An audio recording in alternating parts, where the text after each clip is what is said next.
Hello everyone. In this we will discuss some statements like break statement, continue statement and pass statement. Let me tell you about the benefits of break statement or how we use break statement in a particular program. So first of all, in Python programming, loops are used to execute a block of statements repeatedly. The body of the loop will be executed when the condition of the loop is evaluated true. During the execution of the loop, if an emergency exit from the loop is required, then we should use break statement, or the break statement is used for that purpose. The break statement is used to quit the running loop statements.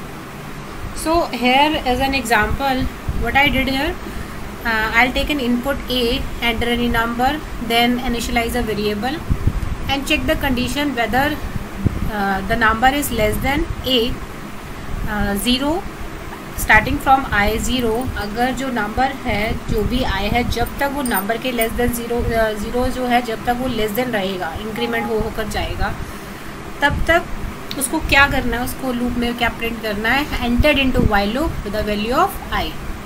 Suppose you want, जैसे ही हमारे पास 2 आए, if user enter 2, if I equal to 2, जैसे यहाँ पे at rate होके increment होके 2 बनेगा, उस केस में क्या हो, हमारा जो लूप है वो क्या हो जाए, एग्जिट हो जाए, ब्रेक हो जाए.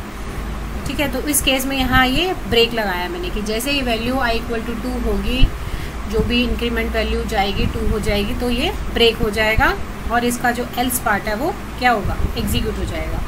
सो see if I run this with the value 5, what will happen?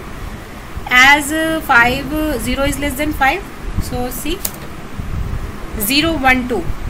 In this case, what happen, for 0 and 1 this particular thing will be happen, and I equal to 2 as the statement is first printed and the condition is checked after that. मतलब statement पहले ही print हो चुकी है और जो आपकी if condition है वो तो बाद में चेक हो रही है ना, तो दैट्स वाई 0 और 1 2 आपकी वैल्यू वो प्रिंट हो गई. जैसे ही 2 आया उसने उसको ब्रेक कर दिया और वो बाहर निकल गया. Okay, so it is a program of break statement. In case no break statement of running loop is executed, then the else part of the loop will be executed. जैसे मैंने यहाँ एल्स पार्ट भी लगाया है, तो उस case में क्या होगा, एल्स पार्ट भी चलेगा. फॉर एग्जाम्पल, अगर जो वैल्यू है वो मैंने डाली 2 है, 2 ही एंटर करी है, तो क्या होगा, 0 से लेकर लेस देन 2 तक चलेगा ना, यानी 0 1, तो वही चलेगा. तो दैट मीन्स वो एल्स पार्ट एग्जीक्यूट करेगा, यहाँ तक तो जाएगा ही नहीं. See how, if I enter 2, what I get, enter into loop 0 and 1, as जो कंडीशन है वो 0 से लेस देन कहाँ चेक होगी, 2, तो 0 and 1 के लिए चेक होगी, सर वो प्रिंट होगा और यहाँ तक तो पहुँचा ही नहीं, तो क्या हो जाएगा, वो एल्स पार्ट पे चला जाएगा. Okay, so next is your continue statement. Continue statement is use to skip the current iteration of the loop. If the condition of the loop is evaluated as true, then the body of the loop is executed. During the execution, the continue statement stops the current execution of the body and continues the next iteration. So इसका example basically क्या है, मैंने यहाँ पर भी क्या किया है कि अगर एक कंडीशन चेक कर रहा है, वो सपोज़ क्या दिया, एक वैल्यू ली है A में और एक I इनिशलाइज किया है, चेक किया है जब तक वो लेस देन है उस वैल्यू से, और उसमें एक और कंडीशन चेक किया. अगर ये कंडीशन ट्रू हुई, उसके बाद वो चेक करेगा इफ़ I इक्वल टू 2, उसको इंक्रीमेंट करो और कंटिन्यू करते रहो.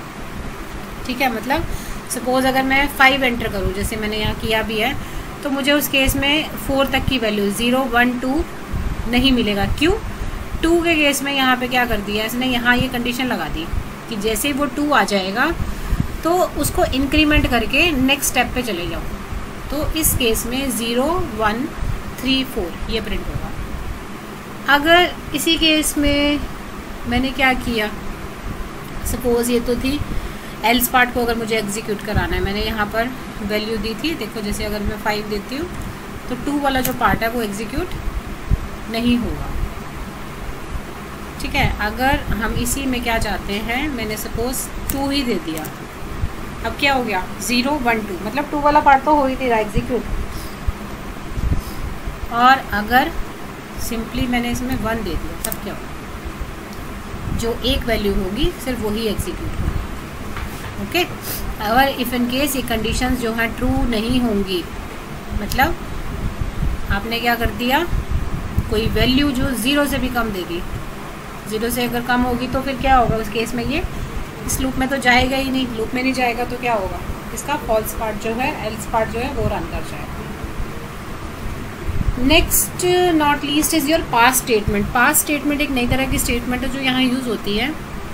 एक डिफरेंस भी होता है पास और कंटिन्यू में, अभी आपको बताती हूँ मैं। सो तो past statement can also be called as do nothing statement. करती कुछ नहीं है ये वैसे, it does not perform any action, just उसको स्लो कर देती है बस और कुछ नहीं। So this statement is mainly use to keep the CPU busy for some time. The past keyword is use for the specifying the past statement. हम past keyword use करते हैं इस पर्पज़ के लिए। सो सेम प्रोग्राम लिखा है मैंने पीछे वाला, बट जस्ट क्या डिफरेंस है पास्ट और आपके कंटिन्यू स्टेटमेंट में। In this particular program see past statement is used in while loop. During the iteration, what will happen? The past statement will not execute anything. As I said, it do nothing, कुछ नहीं करती है. And it is look similar to the continue statement. जबकि ऐसा नहीं है, मतलब same नहीं है ये लोग. However, there is a difference between continue and your past statement. What is that difference? The continue statement will skip the execution of current iteration and saves the time. And saves the execution time, whereas the past statement will waste the execution time, क्योंकि CPU को वो थोड़े time के लिए क्या कर देता है, बिजी कर देता है. ठीक है, सो ये आपका था पास्ट स्टेटमेंट.